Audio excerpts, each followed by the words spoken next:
todos. Obrigado pela vossa participação.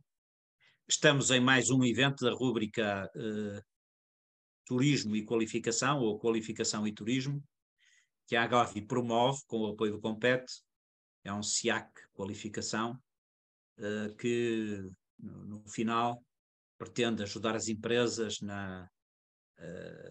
a abordar ou a conhecer temas diversos que permitam a sua própria qualificação.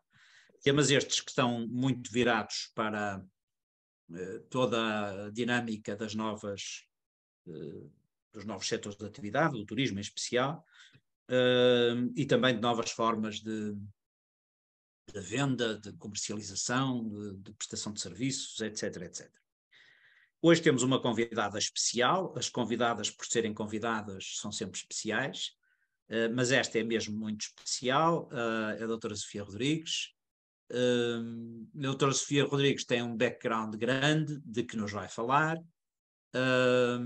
e nós vamos falar com ela, a seguir a ela se apresentar na primeira pessoa, vamos falar com ela desta coisa nova do digital, e nesta coisa nova do digital, deste estatuto novo que é o do cliente 4.0. Sofia, muito obrigado por ter aceito o convite e passo não a apresentá-la, mas a deixar que se apresente. Muito obrigada pelo convite. O meu nome é Sofia Rodrigues, eu tenho formação de base de Economia. Depois fiz um mestrado em Empreendedorismo e Inovação Tecnológica, onde não se falava ainda muito de clientes 4.0, mas vamos tentar falar nós hoje um bocadinho. E tenho investigado sobretudo na área da inovação e nomeadamente na inovação sustentável. Em termos profissionais, eu trabalho já há muitos anos na área da gestão e do apoio estratégico às empresas, sobretudo PMEs, e tento ajudá-las, para além da definição da estratégia, formas de financiar esta estratégia, através de incentivos, através de outras fontes de financiamento. Tenho um passado muito ligado ao empreendedorismo, e como eu disse, o meu trabalho se tem centrado muito nas PMEs, a questão do relacionamento com o cliente, utilizando novas formas que são menos onerosas para as empresas, é um tema sempre pertinente, porque os recursos são, por maioria de razão, muitos casos, neste perfil de empresas. Portanto, é um gosto para mim estar hoje aqui para falarmos sobre este tema. Muito bem, então vamos lá começar por este filme do digital. Por isso, chegados nós que somos uma associação de gastronomia e de vinhos, tão sensitiva, tão das coisas, e tão pouco das virtualidades, como é que esta nova vaga de que também já que entrou na nossa vida e que muitos de nós gostam muito e que nos facilita muitas coisas, mas como é que isto se equilibra? O que é o digital hoje na vida das empresas? Eu acho que é incontornável. Nós temos o digital presente em todas as operações da empresa. E isto, por um lado, traz inúmeras vantagens, e do ponto de vista comercial e do relacionamento com o mercado e do relacionamento com o cliente, está a trazer muitas vantagens, e creio que no período de pandemia ainda foram mais visíveis, porque foi possível às empresas manter o contacto com o mercado, mesmo com grande parte ou a totalidade da estrutura em teletrabalho, mas também traz desafios, porque as empresas estão mais expostas e na componente de relacionamento da reputação e a preservação da reputação das entidades, esta exposição tecnológica também traz alguns desafios. Muito bem. Nós estamos a falar disto, mas estamos a fazer esta conversa no digital. Esta conversa, se não fosse no digital, seria aí numa sala qualquer, onde estariam 20, 30, 40, 100 pessoas. A verdade é que essas 100 pessoas consumiriam o conteúdo que nós tivéssemos despendido, e depois até havia uma hipótese pequena de aulas disseminarem esse conteúdo por outras.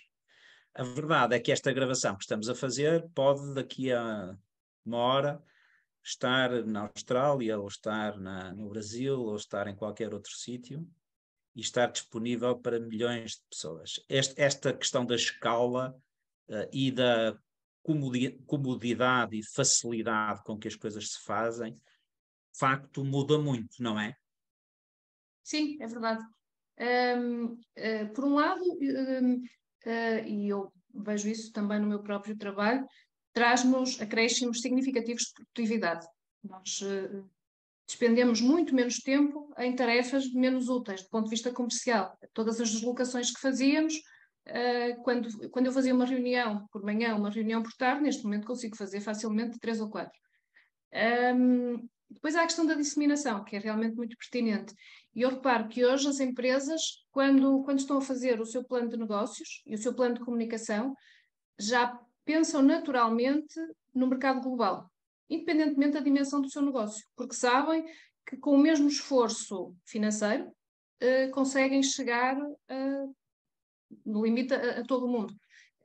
E há uma preocupação acrescida de ter os conteúdos não só na língua do país, neste caso em português, mas pelo menos em inglês, e em muitos casos as empresas já pensam em conteúdos em línguas dos mercados, e estamos a falar ao nível das muito pequenas empresas, mas já há conteúdos a pensar nos mercados alvo muito específicos. Podem ser conteúdos em alemão, em espanhol, em muitos casos, o que é de facto curioso, porque mudou definitivamente a nossa escala.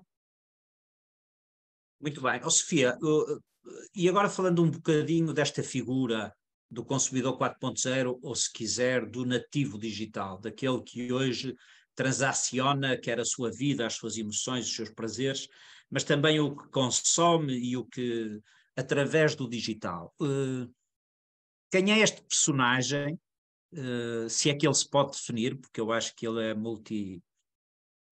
multiforme, mas quem é este personagem e o que é e que preocupações é que a nova economia, ou quem vende, ou quem está nesta nova economia tem que ter em relação ao nativo digital?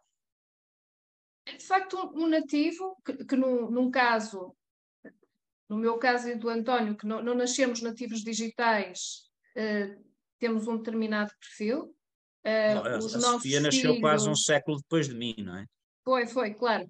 Mas mesmo assim ainda não nasci nativa digital. Os nossos filhos já são bastante mais nativos e os mais novos, mais nativos são. Isto significa que há também uma segmentação óbvia dos canais que têm que ser utilizados. E eu não há muito tempo estava a falar com uma pessoa que é especialista em marketing digital e ela estava-me a dizer que há, dependendo naturalmente do segmento que se procura atingir, há alguns canais que nem fazem sentido.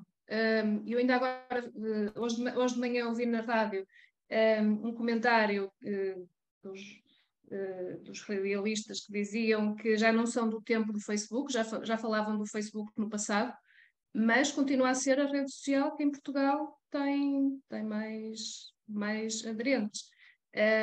Portanto, depende de facto de a quem queremos chegar.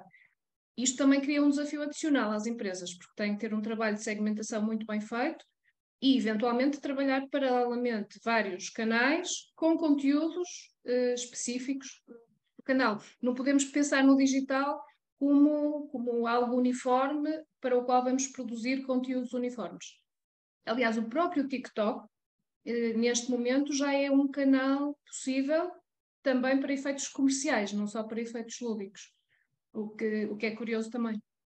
Isto Esta vai necessidade. evoluindo de forma muito rápida. Em muito poucos anos, este perfil do nativo digital vai evoluindo, o que obriga a um esforço adicional das empresas para se manterem atualizadas.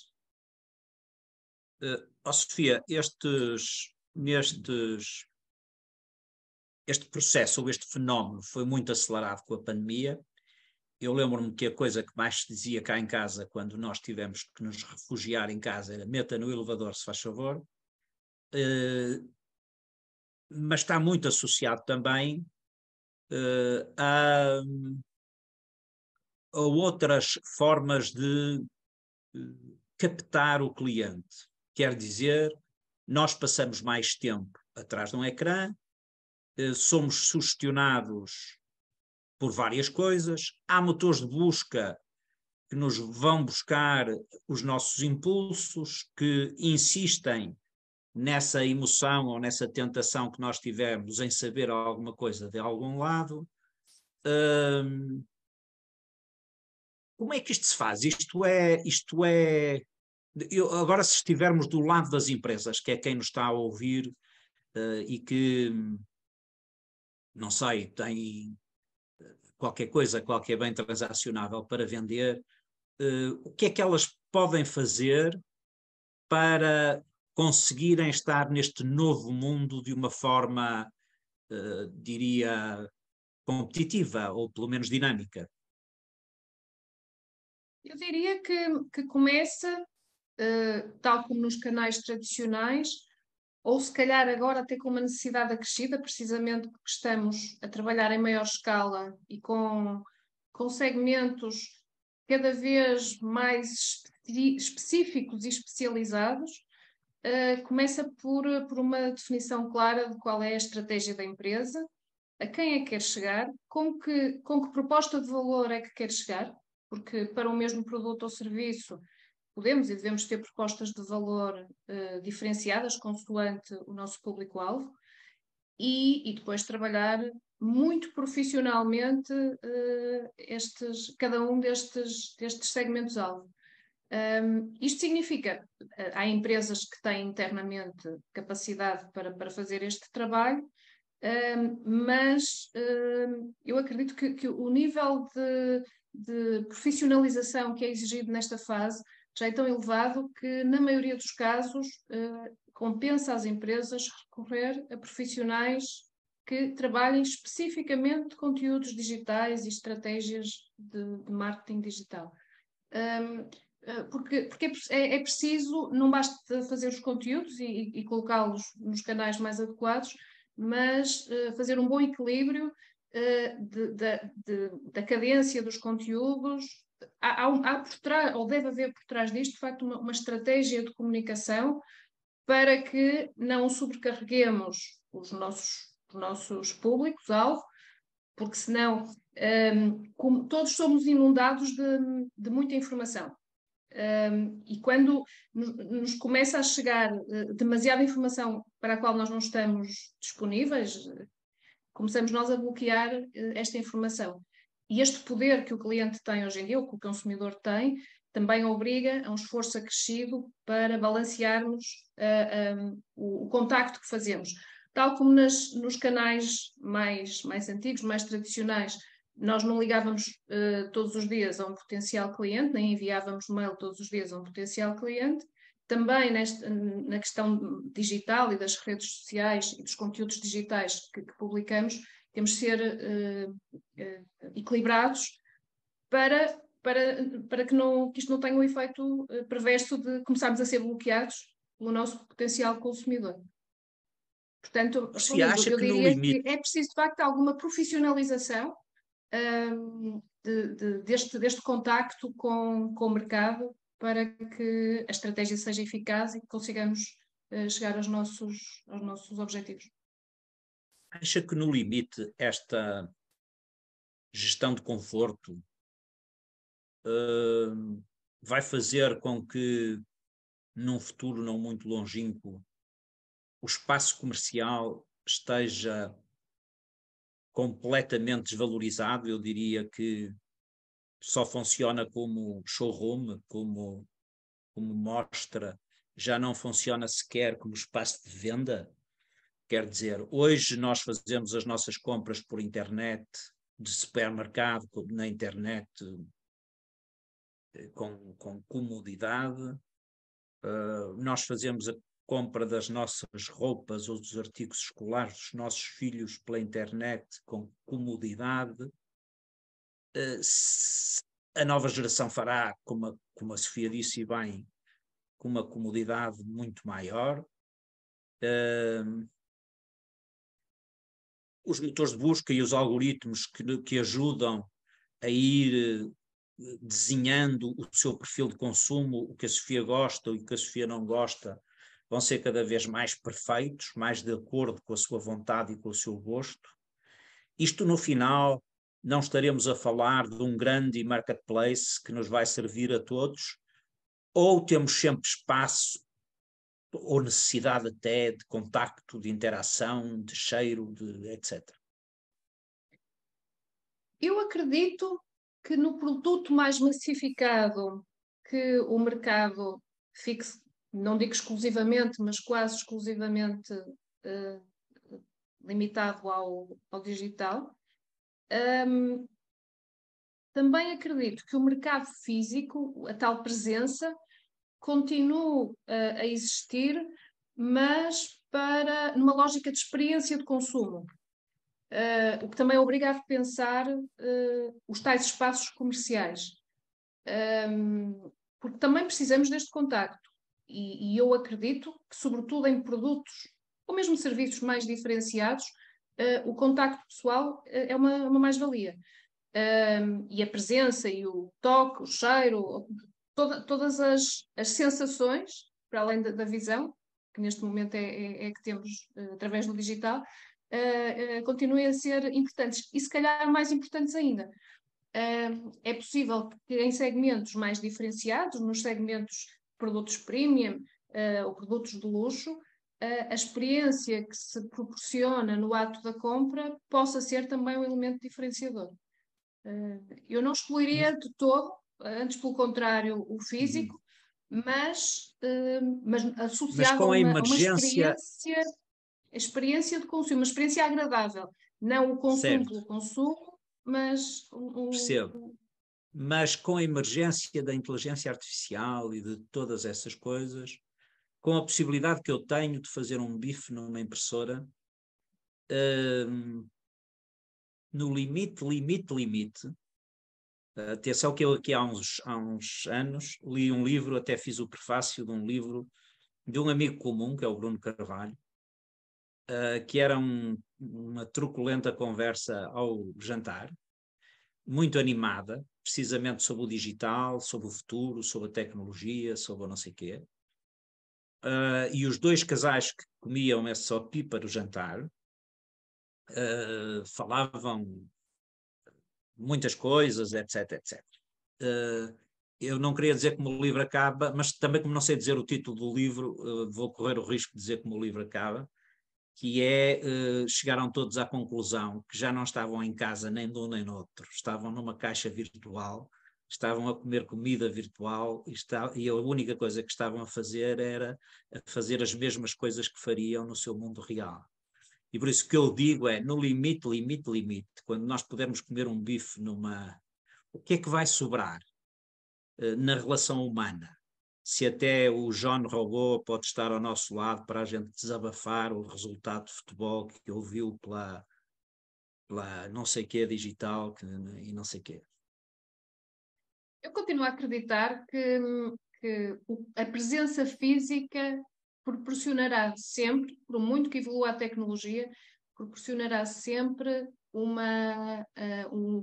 conjunto sensorial distinto e que, portanto, não será no dia a dia, mas acredito que tenderemos a valorizar mais esses momentos, o que significa, numa lógica empresarial e de venda, no momento da venda, podemos reservar estes momentos mais especiais para determinadas fases do negócio. E depois depende naturalmente de cada negócio, de cada empresa. Pode ser no momento do fecho do negócio, pode ser uma primeira reunião, ou seja, acho que isso sim poderá ser muito variável, mas acho que estes momentos podem marcar de facto a diferença.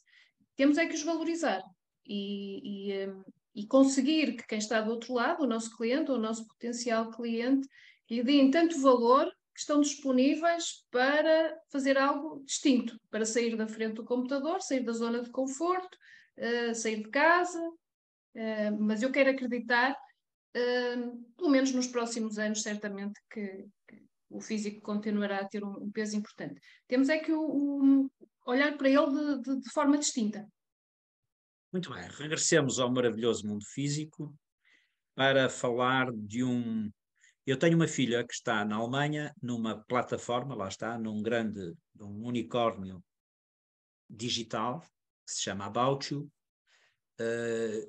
que é da área da moda, e por isso faz distribuição de vestuário, tecidos, vestuário, acessórios, etc., através dessa plataforma. Um dos problemas grandes que o negócio digital tem, no dia-a-dia dela, tem a ver com logística e com distribuição.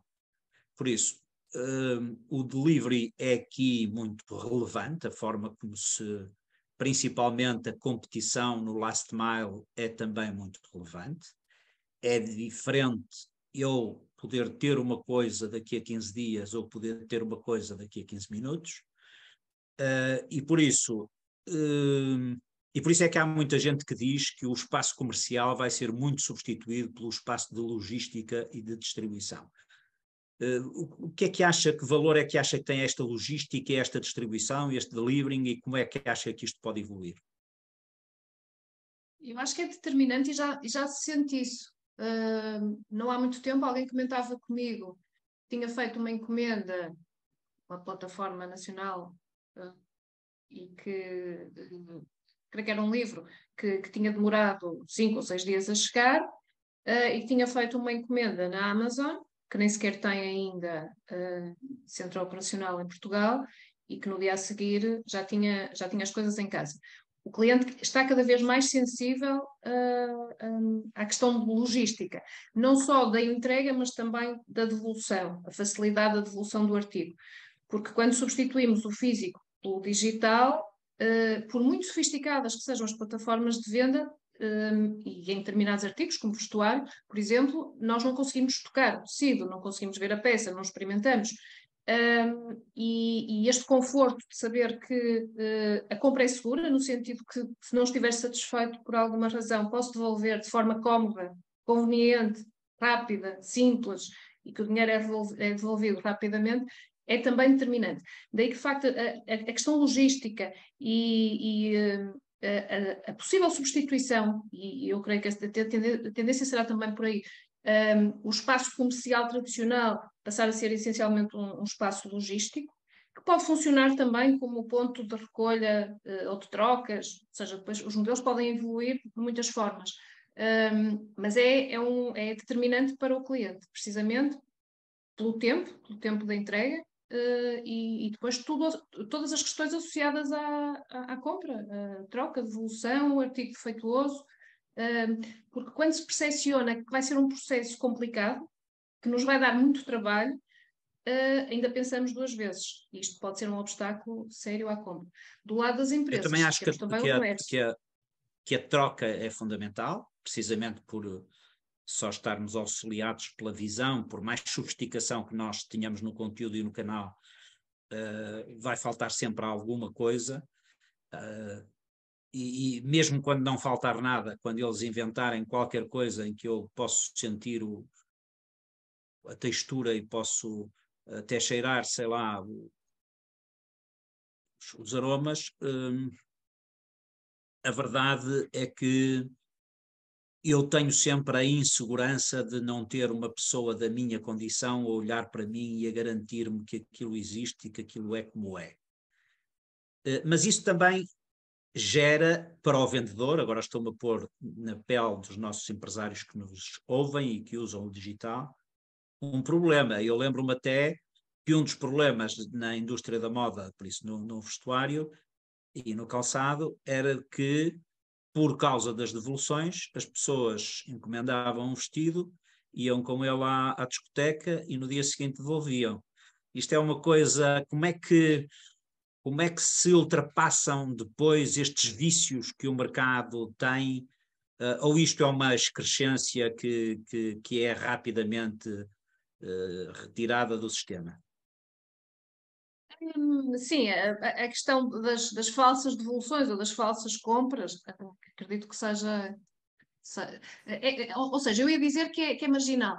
É marginal enquanto o processo é complicado. Claro que se o processo for ficar demasiado facilitado, pode deixar de ser tão marginal. Isto pode obrigar algumas marcas, algumas empresas a repensar eventualmente o modelo de negócio. Pode ser uma lógica de aluguer e não uma lógica de compra. Eu também acredito que a criatividade empresarial permitirá ultrapassar essas questões. Hoje em dia já há um problema sério em relação às devoluções e que tem a ver com a própria logística envolvida, sobretudo para transações fora da União Europeia, neste caso, e onde os custos de transporte ainda são muito pesados, porque, por exemplo, é feita uma venda, por exemplo, de roupa com um conjunto de peças para a China, a cliente chinesa devolve uma das peças, mas a venda está associada a um determinado código de encomenda e a empresa vendedora que vai suportar os custos da devolução vai pagar a devolução do total da encomenda. Ou seja, há aqui algumas questões logísticas que ainda não estão totalmente resolvidas e que encarecem bastante o produto, o processo. Isto significa que há obstáculos à venda para determinados países, e isto voltando ao início da nossa conversa, o pensar global traz também muitos desafios em termos logísticos, porque quando o transporte fica mais caro que o próprio artigo, é um mau negócio para ambas as partes. E quando a devolução, os custos da devolução estão suportados pelo vendedor, isto pode levantar sérios problemas em termos de rentabilidade do negócio. Sobretudo se as tais devoluções começarem a ter um peso expressivo nas vendas. É curioso o que fala, porque eu sinto que também está a crescer o mercado do sítio que poderíamos chamar do C2C, que é as coisas que já não nos fazem falta cá em casa, poderem ser colocadas noutras casas onde façam falta. E isto tem sido feito através de um instrumento chamado leilões. Mas a verdade é que as geografias não são nada indiferentes, porque, e voltamos outra vez à logística e à distribuição, porque se nós tivermos um país terceiro que não tenha acordos especiais, a verdade é que vamos ter alfandegamento, e ao termos alfandegamento, vamos não só ter que ter taxas, como ter que ter impostos como o IVA, etc, etc. E aí começa uma tortura, porque a plataforma não trata disso, e o SI tem que tratar com o outro SI, que é para ir da Austrália, ou qualquer coisa assim no género, a forma como vão fazer. Por isso, julgo que aí ainda há caminho para fazer. Outra questão que lhe queria pôr, e assim respondo às duas, que é, nós estamos no agroalimentar, e todos tivemos uma experiência que foi de vermos os nossos restaurantes num ato quase heroico migrarem de servir refeições em sua casa para servirem refeições em casa dos outros. Mas dizia-me aqui o Vasco Mourão, que vive muito perto da minha casa e que é um grande empresário da restauração, que aquele bife que eu gostava tanto do Cafeína, que era um bife à Wellington, que não conseguia, quer dizer, conseguia atravessar a rua, por isso para mim era simples ele servir o bife Wellington, mas não conseguia atravessar mais do que 5 ou 6 quarteirões, porque não ficava no ponto certo de cozedura. Assim também no agroalimentar, muitas outras coisas que requerem tratamentos, embalamentos em vácuo, etc, etc. Todas estas questões passam a ser questões muito relevantes para quem tem bens físicos e alguns deles perecíveis e alguns deles transformáveis em pouco tempo para poder entregar ou para poder... porque o que eu acho é que até é possível, há bocado falávamos que vai sempre haver um espaço para a experiência, mas até é possível eu levar a experiência. Não é? Agora, o que não é possível é a partir de uma certa altura ter exatamente a mesma experiência ou a mesma qualidade de experiência, sem que o custo seja monumental. Não será isso? É verdade. E eu creio que a resposta às duas questões, pelo menos na minha perspectiva, pode ser a mesma. Eu creio que vamos ter novos modelos de negócio, novos negócios que nascem precisamente destes desafios, porque nós estamos a vender para o mundo, vamos para o global, mas para determinadas experiências e produtos vamos precisar de ter uma rede local que nos garanta proporcionar esta experiência aos nossos clientes. Isto significa que nós podemos estar a vender para a Austrália, podemos vender experiências para a Austrália, se conseguirmos na Austrália ter alguém, um parceiro nosso, que assegure a componente que nós não conseguimos assegurar.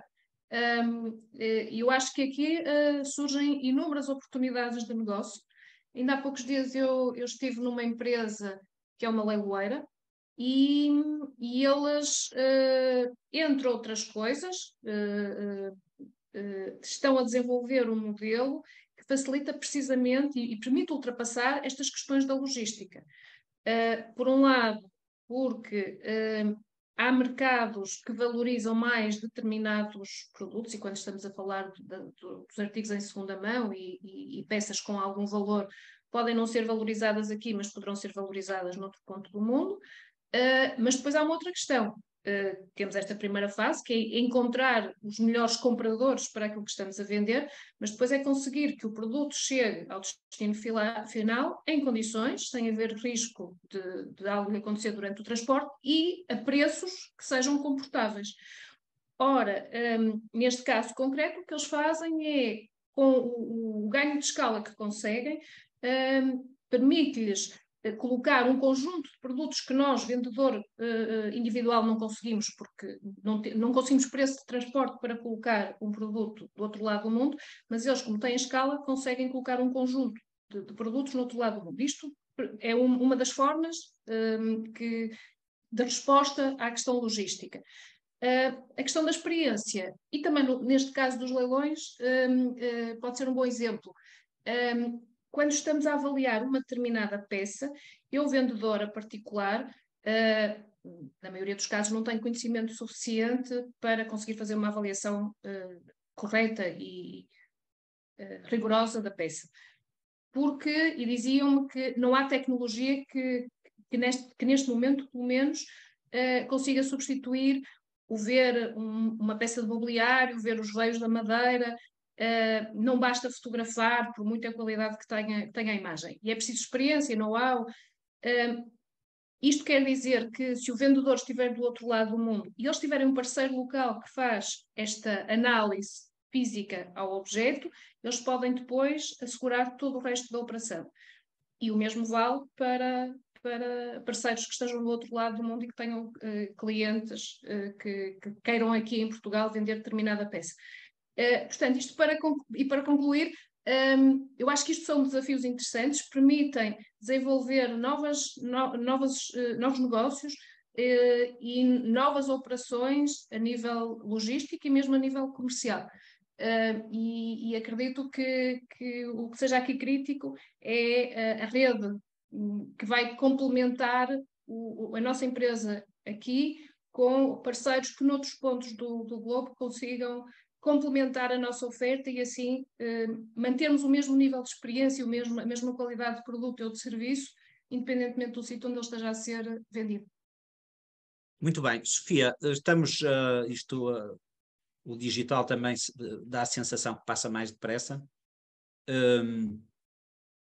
e por isso estamos no final da nossa interessantíssima conversa, mas eu ainda lhe queria pôr uma questão e queria que nos falasse um bocadinho dela, que é, eu sei que a Sofia hoje está numa empresa que ajuda a desenhar novos projetos, novas oportunidades de negócio e ajuda também a financiá-las, porque estamos numa altura em que o financiamento público é é muito grande, porque concorrem 3 instrumentos especiais para que exista muito incentivo público em Portugal.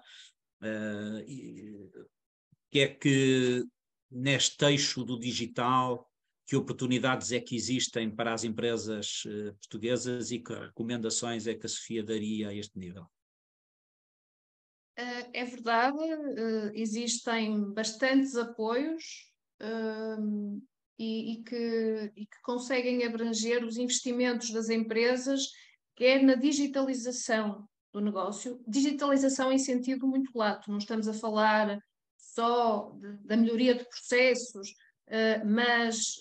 processos administrativos, mas muito mais do que isso, a digitalização de todo o negócio, que pode passar precisamente pelo desenvolvimento de novos modelos de comercialização, a tecnologia necessária para esta digitalização, porque quando pensamos em vender global, os desafios tecnológicos para a empresa também são diferentes, ainda que um comércio digital a nível local, e há apoios de facto para isto, sobretudo para as PMEs, e é aqui que estão concentrados o dos apoios.